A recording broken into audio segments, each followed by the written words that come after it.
Assalamualaikum warahmatullahi wabarakatuh. Waalaikumsalam. Saudara penonton dimanapun Anda berada, kita berjumpa kembali di channel ini. Dan di depan kamera Anda adalah narasumber kita, Profesor Dr. Haji Alaidin Koto MA. Dan kali ini kami berada di sebuah taman, sebutlah itu taman kampus. Mudah-mudahan bagi saudara yang berkunjung ke sini merasakan nikmatnya kampus hijau. Kita segera akan menyapa beliau. Assalamualaikum warahmatullahi wabarakatuh, Prof. Waalaikumsalam warahmatullahi wabarakatuh, Ustaz. Kali ini kita akan bersempena dengan hari ulang tahun kemerdekaan Republik Indonesia yang tinggal beberapa hari lagi. Ya. Tentunya kita semua segenap bangsa Indonesia tentu sangat berharap kiranya dari tahun ke tahun negeri ini semakin maju dan memberikan kesejahteraan kepada seluruh bangsa Indonesia, ya, Prof. Ya. Namun sebelum itu kita akan berkhidmat pula dengan goresan-goresan penanya, Prof, ya, yaitu puisi. Dan kali ini mungkin untuk pertama kali hari ini, kalau sempat nanti kita sambung besok-besoknya, kita akan mencoba untuk memaparkan puisi yang berjudul Tan Malaka Bapak Republik. Boleh ya, Prof, saya baca ya? Silakan. Ya. Tan Malaka Bapak Republik. Betapapun kencangnya kebohongan itu berlari, kebenaran akan terus mengejarnya di belakang. Itulah intisari dari kalimat yang pernah engkau ucapkan puluhan tahun yang lalu. Seberapa cepat kebohongan itu, tapi kebenaran akan terus mengejarnya. Datuk, seakan engkau berkata, silakan kebohongan berlari sekencang mungkin, tapi ingat kebenaran akan terus membuntuti di belakang. Ucapan itu tentu tidak keluar dari mulut Anda begitu saja, tapi dari keyakinanmu. Kebohongan pasti akan dikalahkan oleh kebenaran. Kebenaran akan berdiri melumpuhkan kebohongan. Seberapa kuat pun kebohongan itu dipertahankan. Ini menarik ya, Prof, untuk kita bincangkan di petang hari ini. Dan barangkali Anda sebagai penulis daripada puisi Tan Malaka ini mungkin bisa menjelaskannya, Prof. Silakan. Baik, Ustaz Wagisman. Hanya tinggal 2 hari sekarang lagi. 13 ya. 3 hari lagi. Ya, kita akan memperingati Hari Kemerdekaan Republik Indonesia yang ke-79. Ya. Saya memang sudah menulis puisi tentang tokoh-tokoh bangsa. Tokoh-tokoh bangsa yang perlu kita ingat jasa mereka. Bukan hanya jasa mereka, tapi yang terpenting lagi adalah pemikiran-pemikiran mereka. Nah, ada berapa banyak tokoh bangsa kita sempena memperingati kemerdekaan Republik Indonesia ini. Saya menulis seorang bapak bangsa yang disebut dengan Bapak Republik yang lama sekali dilupakan. Beliau itu adalah Datuk Tan Malaka. Ya. Datuk Tan Malaka ini adalah seorang revolusioner yang lahir di kampung di Suliki sana, Ya. di Payakumbuh, di Ya. Sumatera Barat. Beliau terkenal sebagai seorang anak kampung yang jago mengaji. Ya. Dan jadi datuk, dan kemudian dia dari keluarga yang sangat-sangat sederhana, tapi karena kecerdasannya kemudian Belanda menyekolahkannya ke Belanda. Ya, kenapa beliau disebut sebagai Bapak Republik? Dari sekian banyak tokoh bangsa itu, dan pada sekian lama tidak disebut-sebut. Sekarang muncul kembali. Karena beliaulah yang pertama kali memperkenalkan nama Republik Indonesia dalam tulisannya yang dibukukan dengan judul Nar de Republik Indonesia. Buku itu, tulisan itu ditulisnya ketika pembuangan di Hong Kong pada tahun 1922. Kemudian buku itu diterbitkan di Kanton pada tahun 1925 tanpa nama. Dan itu dengan bahasa Belanda. Kemudian diterjemahkan dalam bahasa Inggris, diterbitkan di Jepang pada tahun 1926. Jadi beliau yang pertama kali bicara tentang Republik Indonesia jauh sebelum kita merdeka, dan belum ada yang berani. Makanya beliau menulis buku itu tanpa menyebut nama karena sangat rentan sekali pada waktu itu. Dari beberapa referensi yang saya baca, ternyata buku inilah yang menginspirasi Bung Hatta dan Bung Karno kemudian. Ya. Jadi Tan Melaka bicara Republik Indonesia tahun 25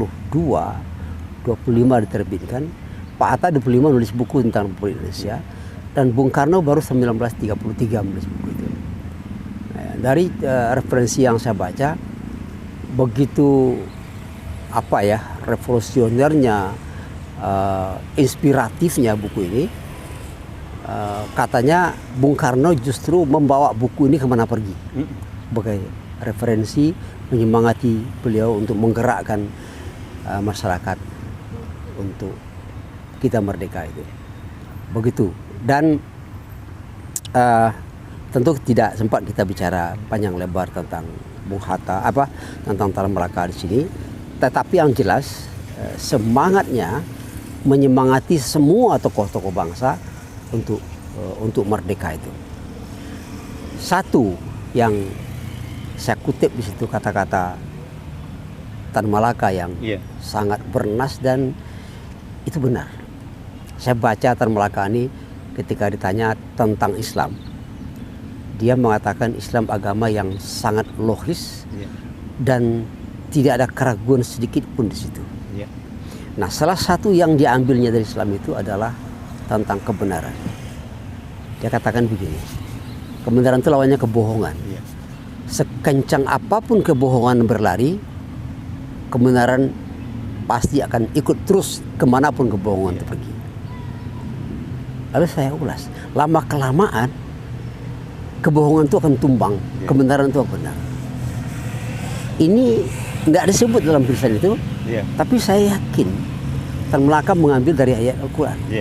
Ya, idza ja'al haqqa wa zahaqal batil innal batila kana zahuqa. Ada pertanyaan, kenapakah kebatilan, kebohongan itu hancur sementara kebenaran itu tegak? Saya melihat begini, kebohongan itu milik setan, dan setan itu adalah makhluk yang fana. Sementara kebenaran itu milik Allah, milik Tuhan yang abadi, maka dia akan tumbang kebohongan itu.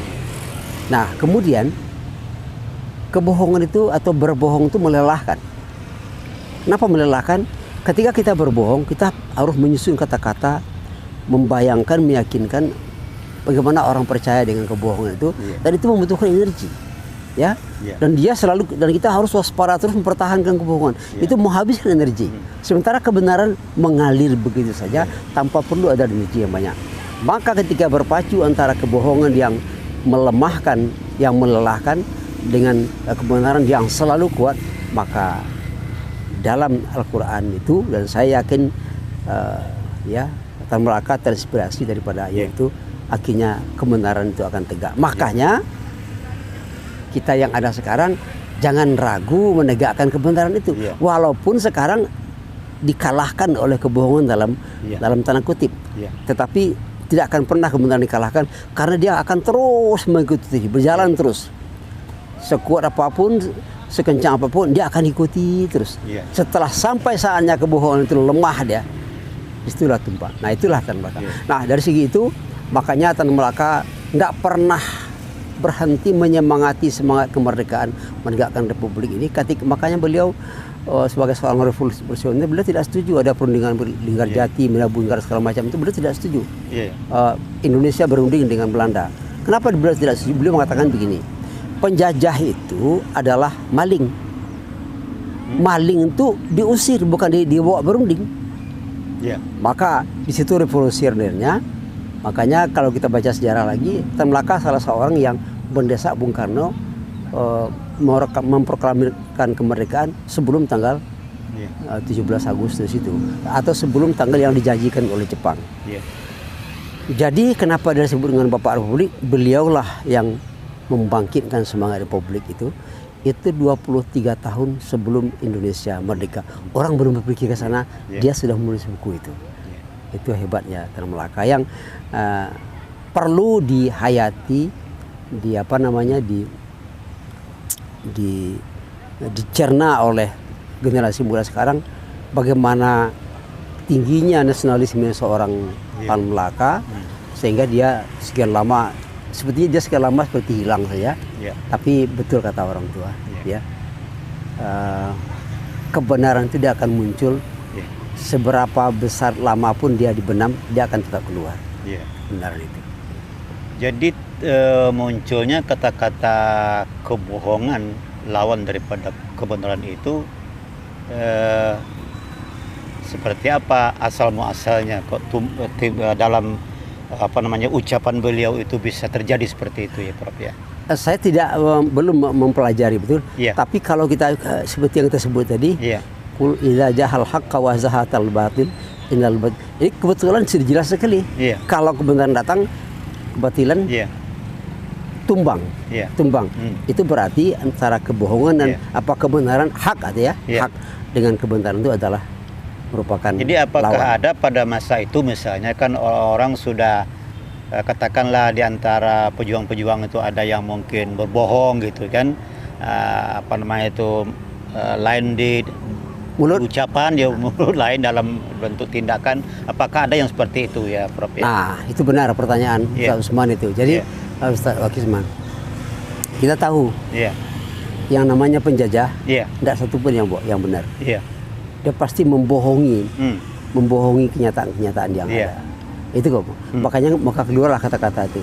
Dia yakin Indonesia saatnya nanti pasti merdeka. Karena apa? Penjajah itu berlindung di balik kebohongan, sementara kebohongan itu bungkusnya tipis sekali, lemah sekali. Dan tidak terkecuali orang-orang pihak-pihak pengkhianat yang berkompromi dengan penjajah, juga membohong-bohongi masyarakat. Nah, bisa jadi penguasa pada waktu itu Belanda, dia membuat kebohongan, kemudian sampaikan kepada kaki tangannya yang disebut dengan londo hitam, londo hitam itu menyebarkan kebohongan pada masyarakat. Nah, waktu itu kebohongan itu bisa dianggap sebuah kebenaran oleh masyarakat. Kenapa? Karena bangsa Indonesia pada waktu itu bodoh, belum sekolah. Nah, lama-kelamaan juga itu akan terbuka. Jadi tentu ada, kenapa ucapan itu keluar bagi seorang Tan Malaka, kok muncul-muncul, pasti ada sebab-sebabnya. Karena kondisi alam, kondisi masyarakat pada waktu itulah yang sedang terjadi, dibohongi. Masyarakat bisa lama-lama dikuasai oleh penguasa yang zalim dengan cara membohongi. Cara membohongi. Tapi lama-kelamaan ketika Tan Malaka, kebohongan itu akan terungkap ketika masyarakat kecerdasannya sudah terbuka. Jadi kalau hari ini misalnya banyak kebohongan itu Prof, bagaimana menurut pendapat Anda? Apakah suatu saat nanti akan muncul juga kebenaran itu? Persis. Persis. Saya punya keyakinan seperti kata Tan Malaka itu. Jangan pernah lelah menyampaikan kebenaran. Jangan pernah lelah melawan kebohongan, karena kebohongan itu pasti tumbang, dia akan lelah. Kebenaran semakin ditegakkan, semakin kita akan semakin bersemangat menegakkan kebenaran itu. Orang kebohongan itu adalah orang berada dalam kehidupan yang palsu. Jadi sepertinya memang kebohongan itu sudah menjadi kebutuhan pula oleh sebagian orang ya Prof. Penjahat kalau tidak bohong tidak berhasil dia. Jadi kebohongan itu bagian dari kebutuhan kejahatan. Itu dia. Itu kebutuhan kejahatan. Itu udah bahan bangunan untuk sebuah kejahatan. Kebohongan itu. Jadi sepertinya tidak bisa mereka itu melakukan sesuatu atau mencapai sesuatu yang diinginkan tanpa kebohongan. Ya, betul. Ya. Jadi orang-orang pembohong atau penjahat, mereka menginginkan masyarakat di sekitarnya masyarakat yang bisa dibohongi. Ada dua orang bisa dibohongi atau kena bohong. Yang pertama karena dia bodoh. Yang kedua karena dia membodohkan diri. Kebohongan itu bisa terjadi di masyarakat yang bodoh, atau masyarakat yang membodohkan diri. Dia tidak bodoh, tapi dia bodohkan dirinya. Mungkin ada sesuatu yang diiming-imingi, lalu dibodohkan diri mendapatkan sesuatu. Dan itu adalah kemungkaran. Itu adalah kemungkaran. Kemungkaran itu adalah membuat keletihan dari orang yang membuat kebohongan itu. Atau juga mungkin pura-pura tidak tahu gitu. Sama tadi. Pura-pura tidak tahu itu kan membohongi, membodohkan diri. Membodohkan diri. Contohnya di era pembangunan misalnya, ada anak-anak yang di bagian pedalaman sana tidak pakai baju, nggak pakai sandal, dia duduk di atas pipa minyak. Nah, nasib mereka seperti itu. Apakah para petinggi nggak tahu seperti itu kan? Itu masalahnya, Prof. Ya. Dan itu berlangsung cukup sekian lama ya, Prof. Saya pernah tinggal di pedesaan yang agak jauh di Riau ya. Masyarakatnya hidup sangat sederhana, hanya mengail ikan di sungai dan hidupnya pas-pasan saja. Dan di depan matanya itu perusahaan besar bekerja mengolah buminya, mengeksplor minyak. Itu mereka menengok saja, tidak terlibat sama sekali. Nah, dan anak-anaknya sekolah menyeberangi sungai, menghadang bahaya. Sementara tadi hasil buminya diambil untuk kekayaan orang-orang yang di kota. Ya, saya kadang-kadang melihat sepertinya kita dalam keadaan fata morgana. Kalau kita hidup ini orang mewah, mobil mewah ini segala macam. Saya pernah melakukan penelitian di wawancara Gading. Rata-rata mobil mewah itu kebanyakan itu adalah mereka masih kredit gitu. Honda. Dan mereka hidup dalam kepalsuan. Nah, itu yang kita lihat. Dan yang dicita-citakan oleh kayak tadi bicara Tan Malaka atau Pak Hatta, kehidupan kita adalah kehidupan yang sederhana. Sederhana itu terasa indah. Bermewah-mewah itu terasa yang memuakkan. Tapi orang suka yang seperti itu sekarang. Jadi sepertinya kalau melihat kita kondisi sekarang, Tan Malaka hidup kembali. Hidup kembali. Dia meninggal tahun 1949. Indonesia baru merdeka karena dia memang seorang ideolog yang keras. Jadi kan miris kita, Prof, sampai hari ini kita sudah merdeka 79 tahun. Sementara bumi ini sudah dikuasai 100 tahun lebih ya, Prof. Ya. Dan selama itulah mereka menikmatinya hanya dengan duduk di atas pipa itu ya, tanpa menikmati hasil daripada bumi yang ditarik dan disedot. Secara kasarnya ini kasarnya kata-kata, seakan-akan yang orang-orang dusun, orang kampungnya sih kan sama aja yang monyet. Kan monyet menengok manusia, mengeksplorasi tanahnya, tengoknya ngapa manusia. Sudah tutup pohon tempat dia tinggal ditebangi, lalu monyet terusir keluar. Ini memprihatinkan. Jadi saya lihat begini, saya buat juga puisi begini. Pagi hari matahari terbit, saya buat puisi. Kulihat matahari terangi dunia, kulihat bulan sejukkan mata. Kulihat dirimu sendu kurasa, wahai negeriku ada apa? Jadi ada apa dengan negerimu? Seperti kok redup gitu. 79 tahun usiamu kini, sudah banyak pengalaman suka duka yang engkau lalui. Tapi kenapa wajahmu sendu saja? Pasti engkau memendam duka yang tidak bisa terbaca tapi terasa. Ya. Jadi seperti itu ya Prof, gambaran batin kita sebetulnya, batin kita yang membuat lahirnya rasa keprihatinan itu ya Prof. Dasarnya adalah kenyataan yang ada di depan mata kita ya Prof. Hari ini memang kita sudah akan memperingati 79 tahun ya. Tadi yang saya dirasakan oleh rakyat itu belum lagi seperti yang diamanatkan oleh pemuka Undang-Undang Dasar 45 itu ya Prof. Tadi saya menengok sebuah foto. Ya. Di bawahnya ada puisi. Ya. Dua orang anak kakak beradik yang hidup, yang kayaknya anak orang-orang pemulung, orang-orang itu susah. Tidurlah di atas perut kakak yang sedang lapar ini. Mudah-mudahan kau tidak bisa saya ngomong. Iya. Tidak bisa saya ngomong. Ya. Tidurlah kau di atas perut kakak yang sedang lapar ini. Mudah-mudahan kau bisa mimpi indah.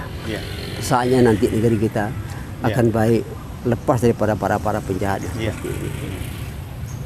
Iya, betul. Ya. Jadi hari ini kita merasakan betapa masih banyak ya masyarakat kita yang belum merasakan apa yang diharapkan itu ya Prof. Mungkin faktornya adalah faktor kebohongan dan faktor ketidakadilan ya Prof. Yang jelas itu kebohongan. Ya. Kita menengok anak-anak menyeberang sungai, jembatannya hanya tali segini, ada yang sepeda motor direkayasa dengan kayu nih. Itu kan menghadang bahaya semua. Padahal itu adalah anak-anak, anak-anak bangsa sendiri yang negeri ini mereka yang akan kita wariskan kepada mereka. Nah, itu yang memang membuat kita yang tua-tua ini mengeluarkan air mata menengok itu. Makanya saya katakan, wahai negeriku, ada apa? Kok wajahmu sendu saja? Gitu. Di saat umur yang sudah 79 tahun ini. Ya, mudah-mudahan dengan video ini adalah yang terketuk juga hati. Mari kita kembalilah ke belakang. Dan tak lama lagi kita akan masuk ke era baru. Era presiden baru. Mudah-mudahan presiden yang akan datang ini merasakan denyut nadi masyarakat sampai ke desa petani, nelayan-nelayan kecil ya yang hidupnya tinggal di gubuk-gubuk. Ya, mudah-mudahan pemerintah ke depan merasakan ini denyut nadi ini adalah amanah dari darah para pahlawan. Jadi Prof, Oktober nanti ya akan terjadi alih kepemimpinan. Insyaallah. Dasarnya demokrasi ya Prof ya. Karena sudah ada pemilihan umum kemarin. Tentu kita berharap semoga dengan alihnya kepemimpinan ini akan semakin maju ya Prof ya. Amin. Dan tentunya Pak Prof punya harapan tersendiri mungkin terkait dengan alih pemimpin ini ya Prof ya. Yang jelas kita harapkan kepada pemimpin yang baru, jangan lupa belajar ke sejarah. Saya katakan berulang, sejarah itu adalah guru ke masa depan. Orang yang tidak mempedulikan sejarah, dia tidak mempedulikan kata-kata gurunya. Maka dia gelap masa depannya. Nah, yang pertama, yang kedua, 270 juta bangsa Indonesia sekarang berharap pada pemerintah yang baru supaya negeri ini mulai mengantarkan kembali kesejahteraan. Cita-cita bangsa kita apa? Masyarakat adil makmur berdasarkan Pancasila. Baik Prof, barangkali apa yang sudah dibahas tadi cukup memberikan inspirasi bagi kita tentunya, dan diharapkan juga masyarakat kita yang akan memperingati HUT RI yang ke-79 ini ya Prof, juga memiliki harapan yang sama dengan kita bahwa ke depan negeri kita akan maju dan tentunya jauh dari kebohongan tadi ya Prof ya. Amin. Terima kasih ya Prof atas kesediaan untuk bincang-bincang pada kesempatan ini. Semoga Sama-sama. hendaknya kita semua termasuk orang-orang yang diberikan amanah juga ya untuk sama-sama lah kita